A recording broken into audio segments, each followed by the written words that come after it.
여러분, 우리는 지난주에 이 다니엘서의 새로운 단락, 환상이 시작되는 첫 번째 단락을 보았죠. 그죠? 실제로 이 7장은 총 3개의 환상으로 구성되어 있는데 우린 지난주에 첫 번째 환상을 봤어요. 네 짐승이 이렇게 반복해서 나왔죠. 그 네 짐승 중에 제일 중요한 것은 네 번째 짐승이었습니다. 두렵고 무서운 네 번째 짐승이었죠. 그 네 번째 짐승으로부터 뿔이 10개의 뿔이 나왔습니다. 그죠? 그리고 더 중요한 것은 그 10개의 뿔 후에 나오는 한 작은 다른 뿔. 그 한 작은 다른 뿔은 다른 성경에서 적그리스도 혹은 종말의 마지막 시간에 교회와 성도들을 핍박하고 하나님의 거룩한 이름을 대적하는 적그리스도를 상징적으로 보여주는 것이 한 작은 다른 뿔이다 하고 우리가 보았죠. 그죠? 그리고 그 고난의 기간들을 한때, 두때, 반때 지나게 될 것이다 하는 것을 우리가 첫 번째 환상을 통해서 보았죠. 오늘은 두 번째 환상을 보게 되는데, 여러분, 이 두 번째 환상은 첫 번째 환상이 다 끝나고 다 지나가고 새로운 두 번째 환상이 나오는 것이 아니에요. 11절을 한 번만 보십시오. 11절에 보면 그때에 내가 작은 뿔이 말하는 큰 목소리로 말미암아 주목하여 보는 사이에, 여러분, 첫 번째 환상에서 우리가 보았던 그 다른 작은 뿔, 그 다른 작은 뿔이 큰 소리로 말을 하고 있었는데 그 말을 듣고 있는데 두 번째 환상을 보면서 그 한 작은 뿔이 어떻게 되는지도 같이 보이고 있어요. 그러니까 사실은 이 첫 번째 환상과 두 번째 환상은 첫 번째가 끝나고 두 번째가 나온 게 아니라 첫 번째가 계속해서 주어지고 있는 상황에서 두 번째 환상이 마치 화면이 분할되는 것처럼 그렇게 두 번째 환상이 같이 보이고 있는 것이죠. 그죠? 그러니까 한 환상이 끝나고 두 번째 환상이 등장하는 게 아니라 첫 번째 환상이 진행되고 있는 사이에 두 번째 환상이 화면이 분할되는 것처럼 동시에 두 환상이 보이고 있는 것이다. 이것이 여러분들이 이 두 번째 환상을 해석할 때 주의해야 될 첫 번째 관점이에요. 지금 이 두 개는 독립되어 있는 것이 아니라, 전혀 다른 두 개가 아니라 하나가 일어나고 있는데 그 하나의 이면에 혹은 배후에 혹은 그 위에 어떤 일이 동시에 있는가 하는 것을 보여주는 것이 두 번째 환상의 내용이에요. 그러니까 여러분들이 그런 관점을 가지고 이 두 번째 환상, 오늘 넉 절밖에 안 되는데요, 한번 조금 같이 한번 살펴보겠습니다. 여러분, 9절 보십시오.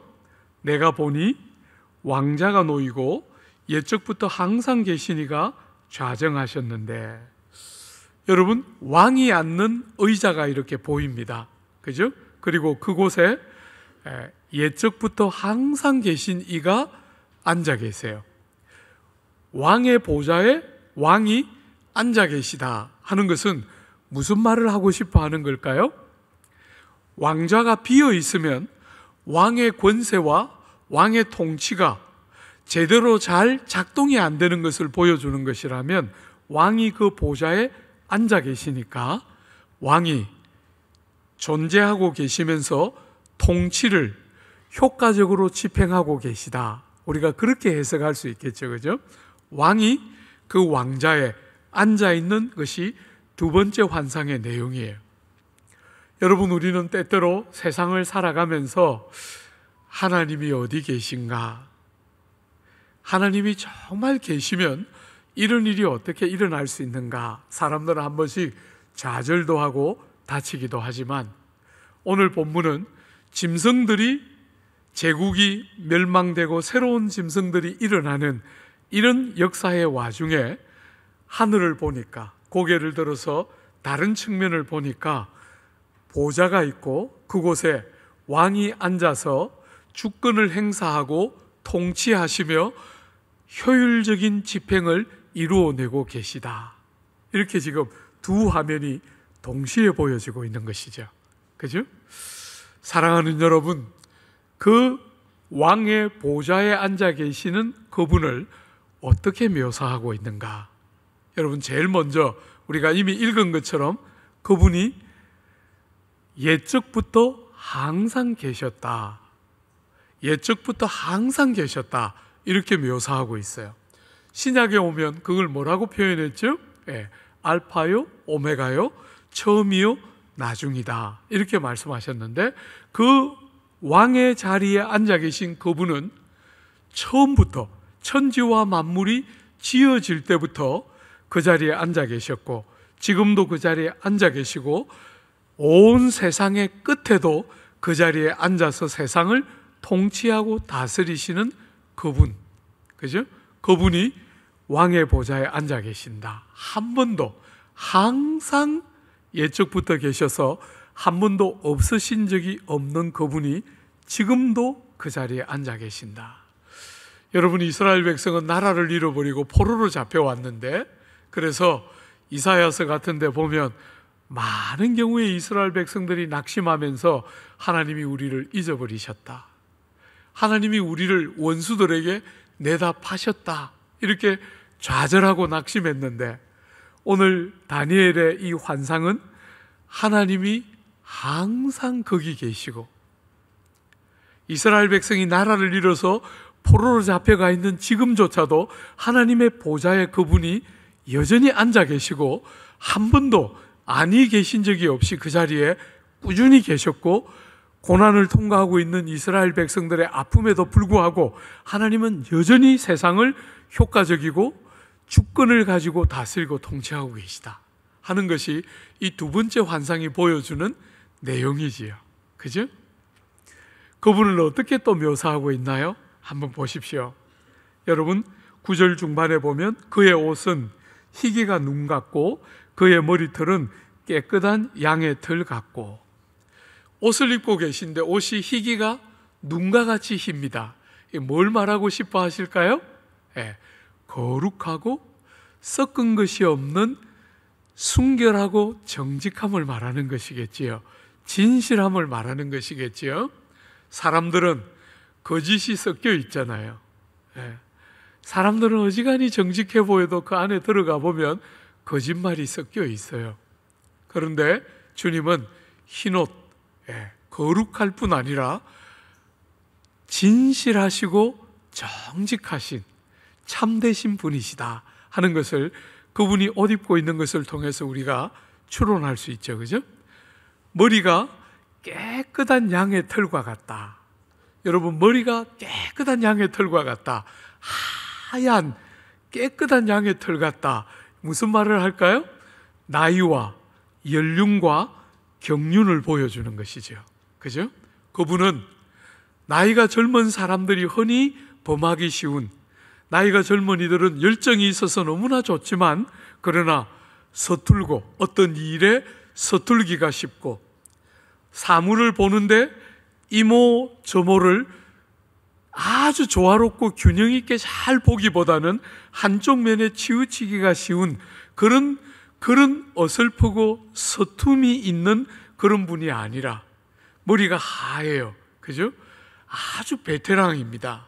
실수가 없고, 그 영역에 관해서는 아주 연륜과 경험이 풍성해서 일을 처리하고 어떤 일을 할 때 오류나 서툼이나 실패가 없는 원숙한 모습을 보여주는 게 그 양털 같은 하얀 머리, 깨끗한 양털 같은 하얀 머리가 상징하는 거죠.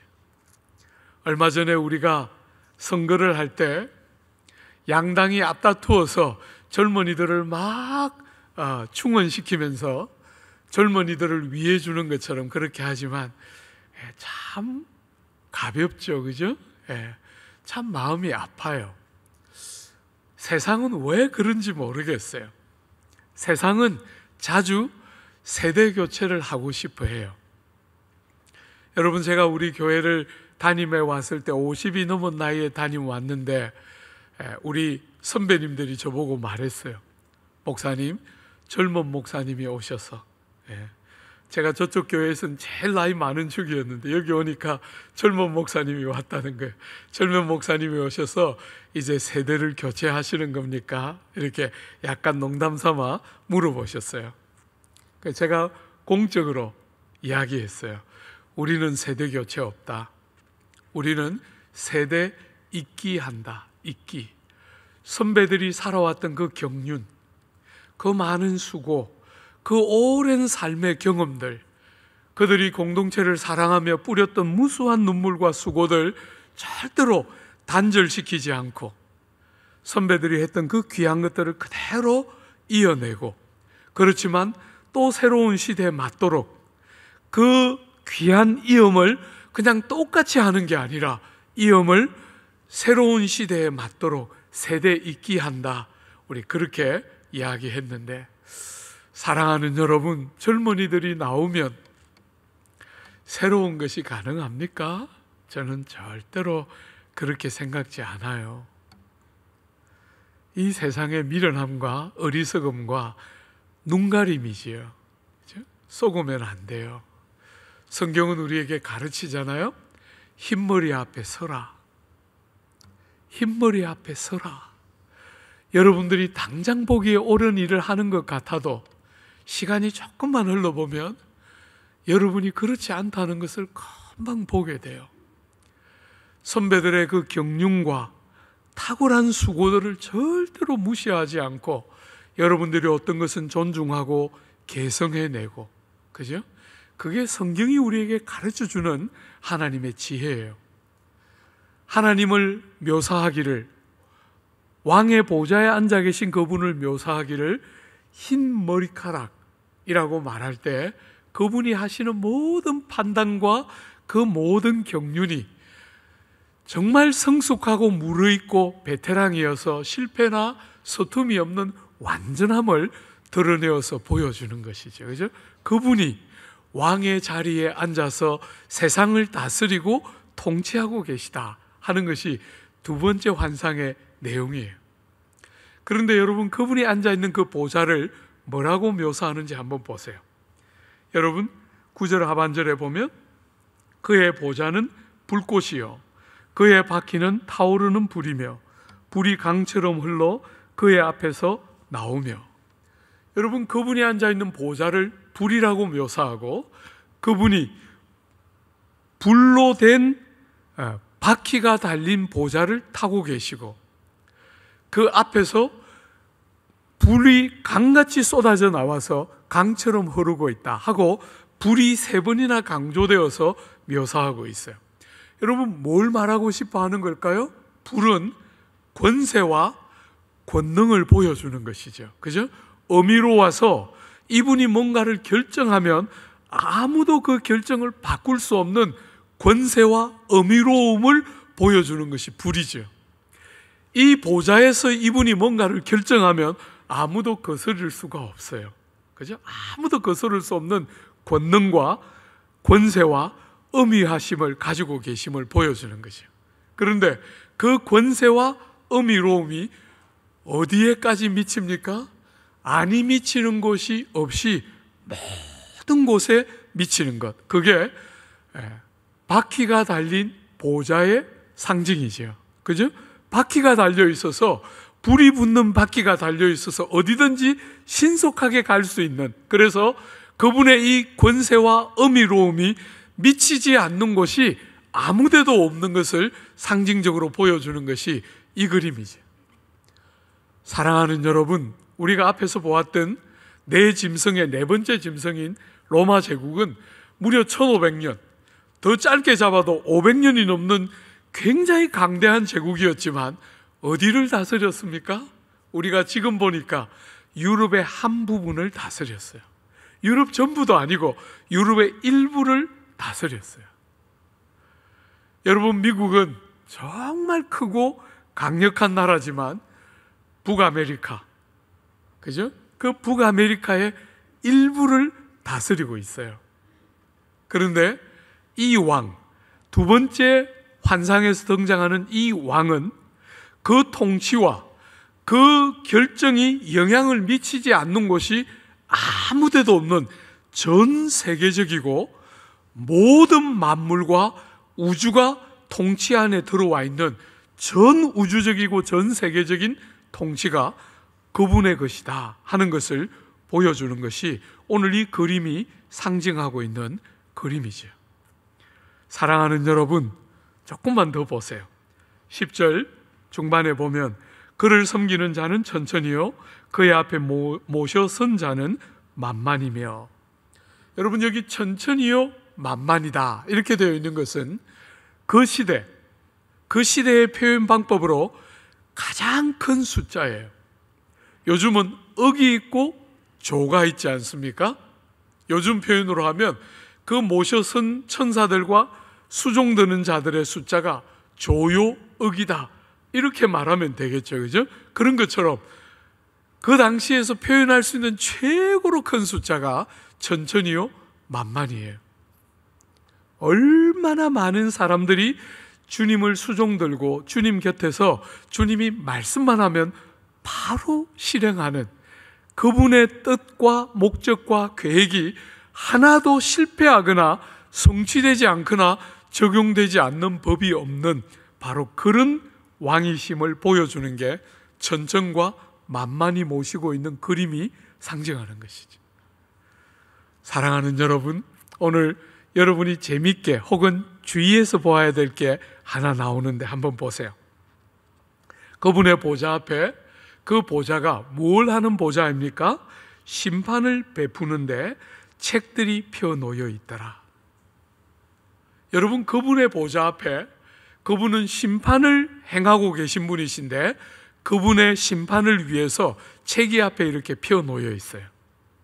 뭘 생각하는 걸까? 뭘 말하는 걸까? 한번 잘 생각해 봐요. 여러분, 성경에 보면 자주 하나님의 보좌 앞에, 하나님의 심판대 앞에 책이 있다는 표현이 여러 군데 나와요. 제일 먼저 출애굽기에 나와요. 출애굽기. 이스라엘 백성들이 모세가 하나님의 말씀을 받기 위해서 시내산에 올라갔을 때 밑에서 금송아지를 섬겼어요. 하나님이 너무너무 마음 아파하시면서 이스라엘 백성을 다 진멸하시고 모세를 통해서 새로운 나라를 열겠다 말씀하실 때 모세가 하나님 앞에 중보기도 하지요, 그죠? 그러면서 이렇게 기도했어요. 하나님의 거룩하신 책에서 내 이름을 지워 주옵소서. 이들을 살려주시고 대신에 내 이름을 지워서 이들을 살려주시기를 중보하는, 하나님의 기록되어 있는 책에서 내 이름을 지워주십시오 하는 기도가 출애굽기에 모세가 드린 기도예요. 우리는 하나님의 목전에 책이 놓여 있다는 것을 우리는 추론해 볼 수 있는 표현들을 만나는 거죠, 그죠? 여러분, 시편에 가면 시인들이 자주 대적들과 원수들을 만나서 너무 마음을 아파하면서 탄식시를 드리는 경우가 있는데 그 시 중에 하나는 이렇게 노래했어요. 하나님 앞에 그들을 생명책에서 지우사 의인들과 함께 기록되지 않게 하소서. 여러분, 생명책이 있는데 하나님의 그 생명책에서 저 원수들의 이름을 지워달라고 그렇게 탄식하며 아파하며 기도했어요. 하나님 앞에 사람들의 생명이 있는 사람들의 이름이 적혀 있는 생명책이라고 불리는 책이 있다 하고 표현해 놓았어요, 그죠? 책이.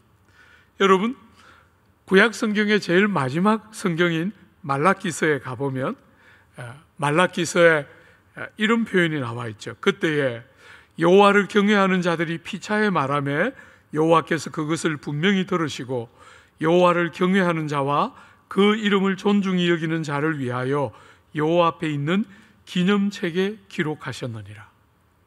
하나님의 백성들이 세상을 살아가면서 충성스럽게 하나님을 기쁘시게 믿음으로 살아냈던 그 기록들을 하나도 삭제하지 않으시고 다 기록해 놓으셨다는 거예요. 다 기록해 놓으셨다는 거예요. 여러분, 신약에 오면 누가복음에 우리 예수님께서 제자들을 이렇게 짝을 지어서 전도하러 보내셨잖아요. 전도하러 예수님 이름으로 복음을 전하다 보니까 귀신이 내어 쫓기고 질병이 낫고 하는 권능이 역사하는 것을 보고 너무너무 행복해하면서 와서 예수님께 막 자랑했어요. 귀신이 내어 쫓기고 질병이 나았습니다 하면서 막 자랑하니까 예수님이 이렇게 말씀하셨죠. 그러나 귀신들이 너희에게 항복하는 것으로 기뻐하지 말고 너희 이름이 하늘에 기록된 것으로 기뻐하라 하시니라. 이름이 하늘에 기록된 것이 있다는 거예요. 그죠? 사랑하는 여러분, 신약성경 제일 마지막 성경인 계시록 20장은 더 선명하게 이런 표현들을 갖고 있어요. 내가 보니 죽은 자들이 큰 자나 작은 자나 그 보좌 앞에 서 있는데 책들이 펴 있고 또 다른 책이 펴졌으니, 여러분, 책들이 펴져 있고 또 다른 책이 펴져 있다는 거예요. 그러니까 책이 한 종류가 아닌 것을 여러분 추론할 수 있겠죠. 책들이 펴져 있고 또 다른 책이 펴졌는데 그 다른 책이 뭐냐면 곧 생명책이라. 죽은 자들이 자기 행위를 따라 기록된 대로 심판을 받으니 받아 그 가운데에서 죽은 자들을 내어주고 또 사망과 엄부도 그 가운데에서 죽은 자들을 내주매 각 사람이 자기의 행위대로 심판을 받고 사망과 엄부도 불못에 던져지니 이것은 둘째 사망 곧 불못이라. 누구든지 생명책에 기록되지 못한 자는 불못에 던져지더라. 책이 한 종류가 아니라 생명책이라고 불리는 책이 있고 또 다른 책이 펴져 있다는 거예요. 아마 우리가 추론해 볼 때는 여러분들이 살아왔던 삶, 그래서 본문에 보면 행한 대로 심판하리라. 여러분들이 하나님의 마지막 심판에 대한 이야기를 할 때마다 언제나 그 본문이 강조하는 것은 행한 대로 심판하는 거예요. 혹시나 여러분들이 너무 두려움을 갖지 않기를 원하는 것은 여러분이 행한 것 중에 죄와 악과 하나님이 기뻐하지 않는 것은 우리 예수님께서 그 귀한 보혈로, 예수님의 그 완전한 대속의 은혜와 공로로 우리를 씻으시고 덮으시고 가리시지요. 그죠? 그래서 참된 용서가 예수를 믿는 자에게 있는 것이에요. 그렇지만 행한 대로 심판한다 할 때 진실한 성도들의 뭘 심판하는 것입니까? 여러분들의 죄와 악과 허물은 예수의 공로로 덮으시고 가리시고 씻으시지만 여러분이 믿음으로 살고 우리의 무수한 한계에도 불구하고 작은 믿음으로 선을 행한 그것은 하나도 땅에 떨어지지 않도록 다 기록하고 아신다는 거예요. 철없을 때 성경 부지런히 읽을 때 야, 천국 가면 책이 많겠구나, 이 어마어마한 사람들의 것을 기록해 놓으셨으니까 책이 많겠구나 하고 염려했는데 요즘은 염려 안 해도 될 것 같아요. 그죠? 요만한 칩에 다 들어가니까 그냥 뭐 책이 엄청나게 많을 필요 아무것도 없이 요거면 뭐 다 기록되니까, 사랑하는 여러분, 주님이 이 땅에 다시 오시면 그를 찌른 자도 보고 모든 사람들이 그를 본다 할 때 그냥 막연하게 생각했는데 줌이 딱 뜨니까, 그죠? 보시고도 남지요. 주님은 그런 것도 필요 없을 거예요. 비밀번호 넣고 그런 것도 아무 필요 없을 거예요. 하늘을 전광판 삼아 주님이 원하실 때 딱 임할 때 온 세상과 만물이 다 보도록 임하는 것은 정말 주님께 그건 일도 아니죠. 요즘 이런 무수한 과학이 발전되면서 우리가 다 보는 것처럼, 사랑하는 여러분, 그 종말의 때에 여러분들이 이 세상을 살아가면서 행했던 모든 믿음의 삶 다 기록하셔서 하나도 잊어버리지 않고 다 기록하셔서 행한 대로 복을 주시고 갚아주신다는 거예요. 우린 자주 세상을 살아가면서 짐승들이 날뛰는 이 세상 속에 때로는 악이 이기고 선이 패하는 것 같은, 하나님이 도대체 어디 계신가 하고 절망할 만한 실망스러운 세상을 때때로 경험하기 때문에 우리는 때때로 낙심하면서, 목사님, 나 하나 믿음으로 사는 게 무슨 의미가 있을까요? 누가 알아준다고 내가 이 길을 이런 방식으로 가야 합니까? 우리는 자주 넘어지고 다치지만 사랑하는 여러분, 하나님은 아무것도 잊어버리지 않고 다 기록해서, 여러분 그분이 기록하지 않는다고 뭘 잊겠습니까마는 여러분과 제가 알아듣도록 책에다가 기록해 놓았다고 말씀하시는 거예요. 절대로 잊어버리지 않을 거라고 말씀하시는 거잖아요. 하나님이 기도했는데 들어주지 않으셨어요. 그런 일은 없어요. 사랑하는 여러분, 하나님이 우리가 기도했는데 우리의 시간표와 다르게 일하실 수는 있어요. 우리가 원한 것을 그대로 안 지을 수는 간혹 있어요. 그러나 여러분, 우리의 기도를 안 듣는 것은 불가능해요. 하나님은 다 기록해 놓으셨어요. 여러분의 기도는 땅에 떨어지지 않습니다. 여러분, 우리가 이 수고 많은 세상길을 살아가는 동안 우리가 얼마나 아프고 질고와 고통을 많이 겪는지 그분은 아세요. 여러분, 이 세상살이, 세상은 늘 행복하고 좋고 잘 되는 이야기를 많이 하지만 여러분이 한 번씩 경험하는 것처럼 모든 것이 정말 다 의미 없어 보이는 질고와 아픔도 우리는 이 땅을 살면서 경험해요. 성도인데도 우리는 아픔과 눈물을 경험하게 돼요. 그럴 때 여러분이 성경에서 종말에 대한 이야기를 할 때 주님이 제일 많이 한 말이 뭐예요? 너희 눈에서 눈물을 훔쳐주실 것이다. 그죠? 주님은 여러분이 흘린 눈물을 하나도 땅에 떨어뜨리지 않아요. 시편의 시인은 말씀하시기를 여호와여 내 눈물을 주의 병에 담으소서, 이렇게 기도했어요. 우리가 이 땅을 살면서, 믿음으로 살면서 흘리는 눈물을 주님은 절대로 외면하지 않으시고 병에다 담아두시는 것을 기대하고 그렇게 믿고 살았던 거예요. 주 안에 사랑하는 여러분, 오늘 조국교회의 아픔이 뭡니까? 너무나 많은 성도들이 자기의 믿음과 자기의 삶을 눈에 보이는 이 땅에서 경험되는 것을 가지고만 평가하려고 한다는 거예요. 눈에 보이는 게 전부가 아닙니다. 우리의 눈에는 짐승들을 이어서 나라의 패권을 잡고 나라를 정복하고 힘으로 강제하고 연약한 사람들 포로로 잡아가고 하는 것들을 우리는 많이 보지만 그게 그림의 전부가 아니에요. 왕의 보좌가 있습니다. 그분이 한 번도 그곳에 아니 계신 적 없이 옛적부터 항상 계셨던 그분이 지금도 거기에 앉아서 이렇게 짐승이 덕실거리고 죄와 악이 승리하는 것 같은 세상 속에서도 그분이 다스리고 계시다고 오늘 두 번째 환상은 분명하게 우리에게 말하고 있는 거예요. 사랑하는 여러분, 눈에 보이는 것만 보고 사는 것은 안 됩니다. 우리는 눈에 보이지 않지만, 그죠? 다니엘은 환상과 꿈으로 보았지만 우리는 믿음으로 눈에 보이지 않는 것을 보며 살아요. 히브리서 11장에 보면 그 위대한 믿음장에 1절이 딱 열리면 뭐라고 되어 있습니까? 믿음은 바라는 것들의 실상이요 보지 못하는 것의 증거라, 이렇게 말했어요. 우리가 믿음으로 산다는 것은 모호하게 산다는 말이 아니에요.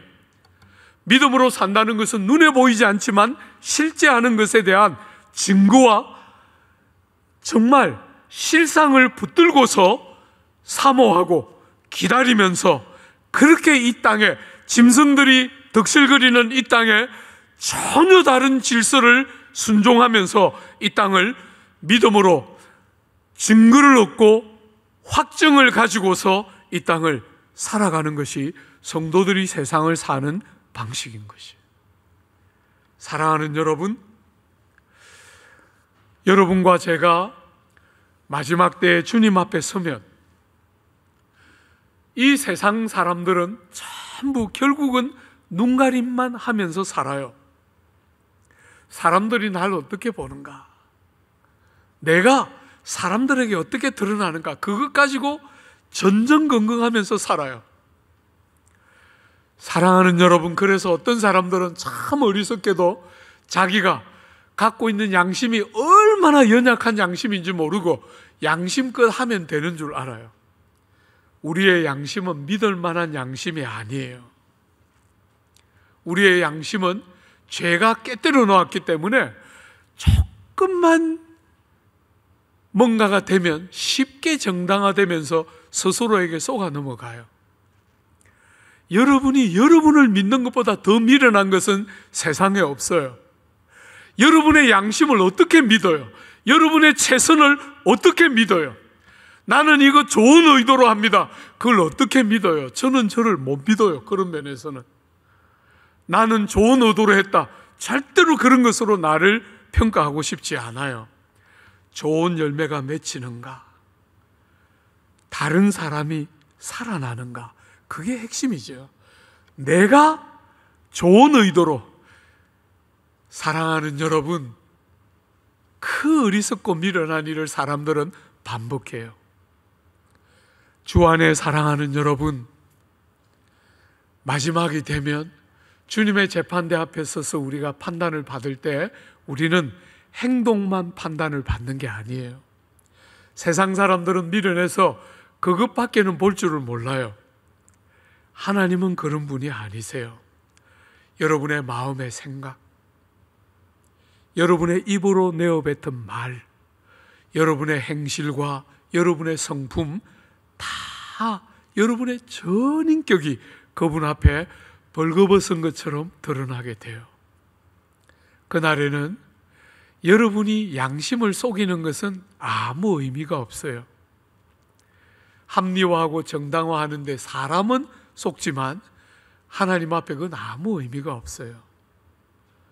여러분 전부가 하나님의 주된 관심사예요. 말을 어떻게 하는가? 행실을 어떻게 하는가? 여러분 속이 정말 어떤가? 주님이 그 모든 것이 여러분을 평가하고 판단하는 기준이에요. 그래서 히브리서 4장에서 그 히브리서 기자는 여러분과 저에게 이렇게 말했죠. 지으신 것이 하나도 그 앞에 나타나지 않는 것이 없고, 주님 눈앞에 존재하고 창조하신 모든 것들이 주님 눈앞에 안 나타날 것이 아무것도 없다는 거예요. 그때에 우리의 결산을 받으실 그분의 눈앞에 만물이 벌거벗은 것 같이 드러나리라. 여러분이 예수를 믿는다고 하면서도 세상 수준으로 눈가림만 하고 사는 것은 얼마나 어리석은지 몰라요. 절대로 그렇게 하면 안 돼요. 하나님 앞에 우리가 기대하는 것은 눈가림이 아니에요. 사람들이 나를 어떻게 보는가? 사람이 나를 어떻게 평가하는가? 그게 우리의 기준이 아닙니다. 그 왕이 나를 어떻게 말씀하실까 하는 것이 우리의 기준이에요. 짐승이 덕실거리고 있기 때문에 나도 흉내내며 사는 거 안 됩니다.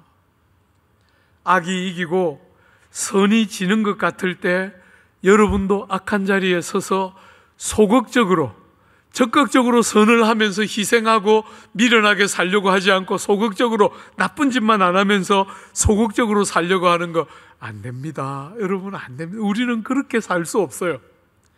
우리는 세상이 뭐라 하든지 우리의 중심에서부터 말과 생각과 행실에까지 우리는 하나님의 면전에서 살도록 부름받고 있는 자들이에요. 우린 절대로 세상을 그렇게 살지 못합니다. 짐승들이 아무리 세력을 가지고 강제를 해도 우리는 하나님 앞에 서 있는 존재로서의 그런 삶의 방식을 포기하거나 내려놓을 수 없는 사람들이에요. 여러분, 이런 보좌가 보이고 그때 어떤 일이 일어나는지를 한번 보십시오. 11절입니다. 그때에 내가 작은 뿔이 말하는 큰 목소리로 말미암아 주목하여 보는 사이에 짐승이 죽음을 당하고 그 시체가 상한 바 되어 타오르는 불에 던져졌으며. 여러분이 작은 뿔이 큰 소리로 무슨 말을 했지요? 우리가 지난주에 본 것처럼 지극히 높으신 이를 대적하고 있습니다. 지극히 높으신 이의 백성들을 핍박하고 있습니다. 한때와 두때와 반때에 그 말할 수 없는 고통을 지나가게 합니다. 사랑하는 여러분, 떵떵거리면서 권세를 가지고 힘을 가지고 그 지극히 높으신 하나님께 대적하면서도 두려워하지 않고 하나님의 백성들을 아무렇게나 대하고 아무렇게나 교회를 박해하고 핍박하는데, 여러분 너무 놀라운 것이 뭡니까? 오늘 본문 11절에는 그 어디에도 싸움이 등장하지 않습니다. 그 어디에도 전쟁이 없습니다. 그죠? 너무 놀랍게 그분의 때가 딱 되자, 그분의 시간표가 딱 되자 그렇게 큰 소리 치고 있는데, 고난을 받으면서 성도들이 요한계시록에 보는 것처럼 단식합니다. 어느 때까지입니까? 한때가 지났습니다. 지금이면 고난이 끝날까? 한때가 지났습니다. 그런데 아직 고난이 끝날 기미는 하나도 안 보이고 두 때나 더 남은 것 같습니다. 너무너무 성도들이 단식하면서 어느 때까지니까 하고 하나님 앞에 부르짖고 외치고 있습니다. 근데 사랑하는 여러분, 기적같이 그 백성들의 아픔과 탄식을 들으시는 하나님께서 때를 단축하시면서 반때가 되게 하시면서 기적같이 주님이 딱 개입하시자 어떤 일이 일어납니까? 우리가 생각하는 전쟁, 싸움 이런 것은 아무것도 없고 갑자기 순식간에 한 다른 작은 뿔이 죽었어요. 이게 성경이 보여주는 마지막의 그림이에요. 주 안에 사랑하는 여러분, 부활장으로 알려진 고린도전서 15장은 그 부활의 영광스러운 때를 말하면서 나팔 소리가, 마지막 나팔 소리가 울릴 때 순식간에, 여러분 그 순식간에가 무슨 뜻입니까? 눈을 깜빡할 때, 이런 뜻이에요. 여러분 눈을 깜빡하는데 시간이 얼마나 걸립니까? 인식도 못할 만큼 너무나 짧은 시간에 깜빡하는데 그때 주님이 오신다는 거예요.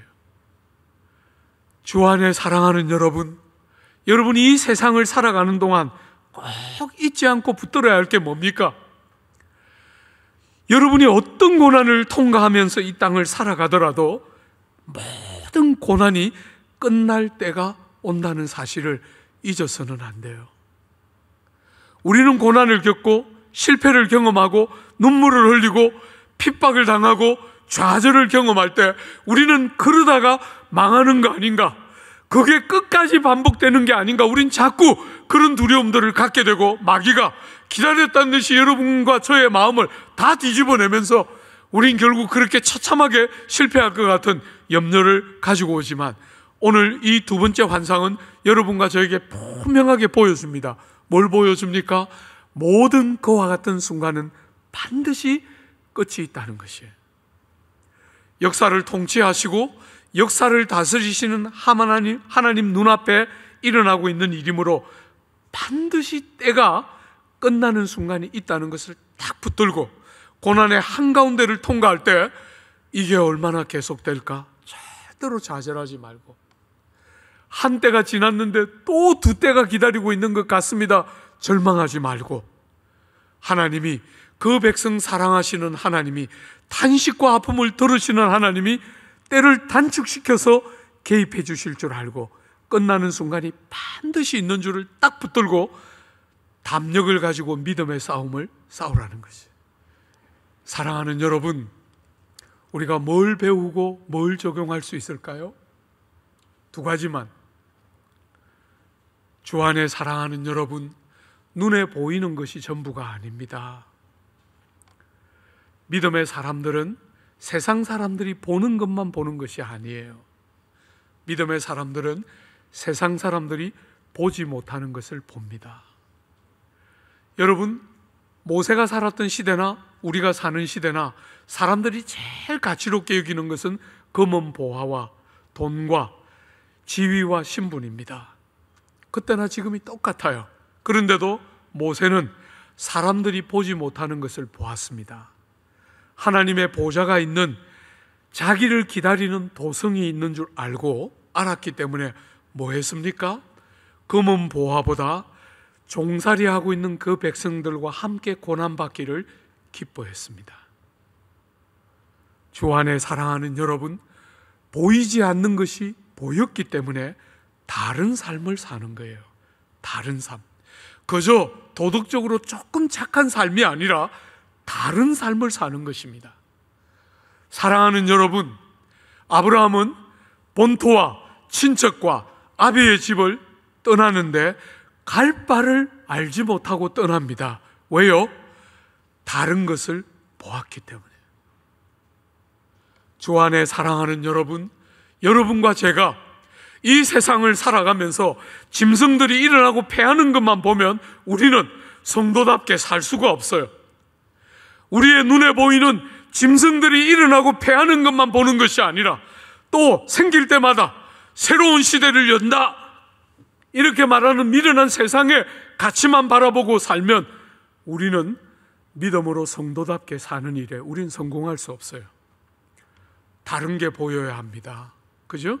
짐승들이 일어나고 있는 그 세상의 역사의 한가운데 그 위에, 그 배후에 하나님의 보좌가 계시고, 짐승들이 일어나서 아무리 큰 소리를 치고 교회를 핍박하고 망가뜨려도 하나님이 여전히 통치하고 계신 줄 환상을 통해서, 믿음을 통해서 보여야 여러분과 제가 이 패역한 시대에 세상의 방식이 아닌 믿음의 방식으로 사는 것이지. 하나 더 생각하면 뭘 생각해 볼 수 있을까요? 이런 시대를 사는 성도들은 마음을 다치기가 너무 십상해요. 내가 하는 이 일이 무슨 가치가 있을까? 누가 알아주는 것도 아니고 작은 변화라도 뭔가 가져오는 것도 아닌데 내가 이렇게 사는 게 무슨 가치가 있을까 하면서 자주 선을 행하다가 낙심하게 돼요. 그래서 여러분들이 신약 성경에 보면 얼마나 자주 선을 행하다가 낙심하지 말라. 왜요? 왜 우리가 선을 행하다가 낙심하지 말아야 하지요? 우리 예수께서 이기셨기 때문에. 너희가 이 땅에서는 고난을 당하나 담대하라, 내가 세상을 이겼노라. 사랑하는 여러분, 절대로 세상이 이기는 것이 아니에요. 여러분이 오늘 본 것처럼 그렇게 큰 소리 뻥뻥 쳤지만 그분의 때가 딱 되자 싸움 같은 싸움 한 번 없이 망하고 죽고 무너지는 세상을 우리는 보고 있어요.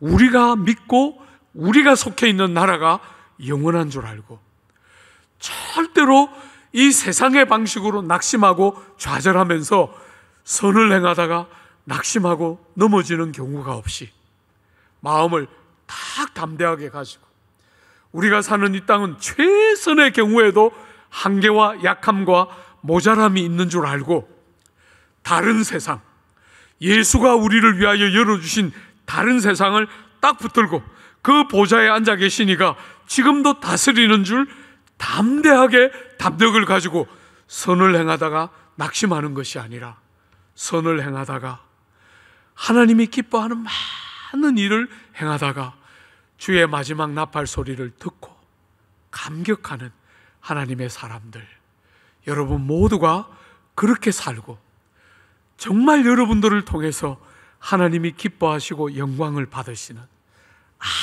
아무것도 잊어버리지 않는 그분이 금강석 끝 철필로 당신의 책에 기록해서 기록하시는 그 복되고 영화로운 삶, 여러분 모두가 그렇게 살아주시기를 기대하고 축복합니다.